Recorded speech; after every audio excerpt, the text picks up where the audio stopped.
Hello, everyone. Today I am Andrew Carnegie. Indeed, everybody, we have the honor of having Mr. Andrew Carnegie on our show, the steel magnate of the United States. And we've got a few questions for you, Mr. Carnegie. I was wondering where in the United States you were born. Actually, I was not born in the United States. I was born in Scotland. I was a poor immigrant boy who immigrated here to the United States, much like today they were looking for opportunities as a poor immigrant, coming here to the United States for a better life, in which we immigrated to Pittsburgh, me and my family. At what age did you immigrate? I immigrated here at the age of 12. And at that age, did you work? I did indeed work. I worked in the cotton industry as something known as a bobbin boy. Later on, did you have any other career path? Yes, I proceeded from bobbin boy on to a telegrapher for the railroad company services. I do have a very important question here.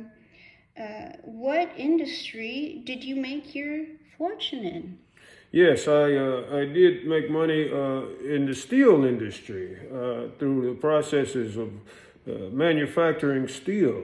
I was able to manufacture steel from raw iron, to processing it into actual steel, and in which the railroad was able to use that steel and as well as to build bridges and skyscrapers in the Gilded Age. So we can conclude then that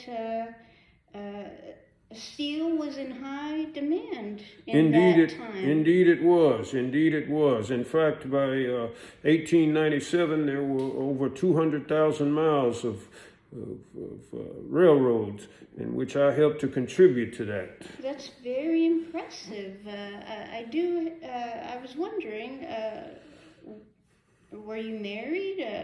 And if you were, was there any age difference between you and your wife? Actually, I did not take a wife till much later in life, at the age of 51.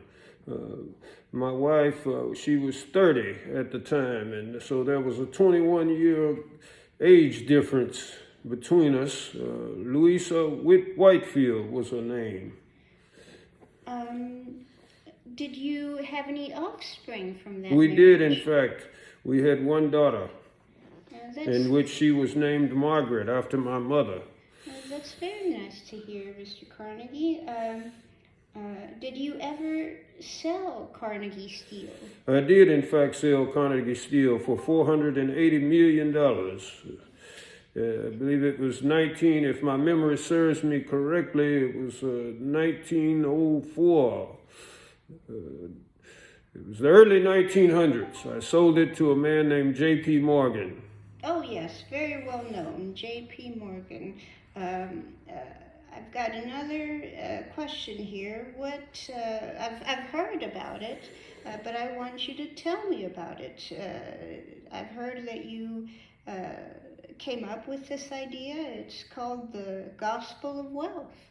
Yes. It was originally from an article that I had written back some many years ago. The Gospel of Wealth is a philosophy of working the first 2/3 of your life really hard, only to, in the last 1/3 of your life, to be able to contribute to others and give that wealth away to help other people.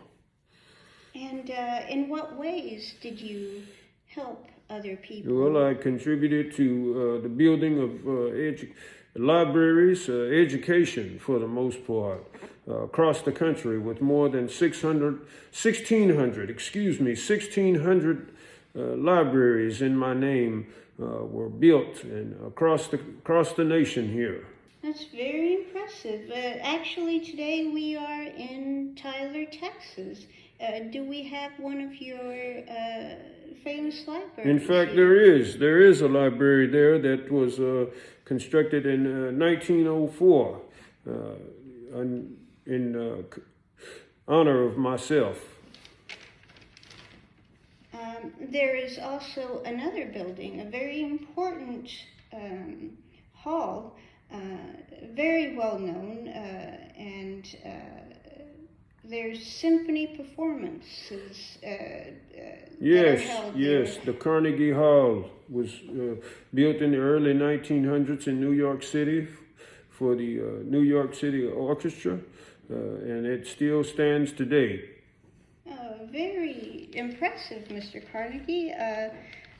Did you retire? What age did you retire? I did eventually retire at the age of 66, spending much of my time again in Scotland and between Scotland and New York. The funding of libraries was very important. It goes back to the gospel of wealth philosophy of helping others. So we can assume you were probably just a very generous, good-hearted man, not a money-hungry, corrupt robber baron, as they called them. So you were a philanthropist. Yes, indeed. I was a philanthropist. I would like to think that I was a good-hearted man who contributed a lot to my fellow humans and was doing good. I agree for with the you, best of other people. I agree with you, Mr. Carnegie. Are there any final words you would like to tell us? I owe much of my success in life to this beard that I have here that I've had for many years. It is indeed a very impressive beard. Thank you Mr. very Carnegie. much. Thank you. Thank you again. And as one last tidbit of information, I have the misfortune of telling our audience that Mr. Carnegie passed away at the age of 83 in 1919, but still, nonetheless, even though you have passed on, I wish to see you again, Mr. Carnegie. Well, thank you. We hope that is true. Thank you very much. You have a good night. Yes, goodbye.